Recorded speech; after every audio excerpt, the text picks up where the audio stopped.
بسم اللہ الرحمن الرحیم۔ جب کوئی امید نہ ہو تب اور بھی زیادہ یقین سے مانگو، کیونکہ معجزے تو اللہ کی شان ہے، اور جن کا یقین اللہ کی ذات پر ہوتا ہے ان کی منزل کامیابی ہوتی ہے۔ جب تم اس کی چاہت کو اپنی چاہت بنا لیتے ہو تو وہ پھر بھی تمہاری چاہت کے لیے کن فرما دیتا ہے۔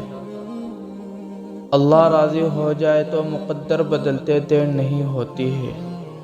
اگر یہ زندگی عارضی ہے تو مشکلات بھی مستقبل نہیں، بس تم اپنے رب کے شکر گزار رہو۔ آپ میں جتنی طاقت تھی آپ نے اتنی دعائیں مانگ لی، اب باقی کا کام اللہ پہ چھوڑ دے، کیونکہ ان دعاؤں کو پورا کرنے کی طاقت صرف اسی کے پاس ہے۔ جو اللہ کی طاقت پر یقین رکھتے ہیں ان پر وہ اپنا خاص فضل کرتا ہے، اور یاد رکھو اللہ کا فضل ہمیشہ معجزوں کی صورت میں ہوتا ہے۔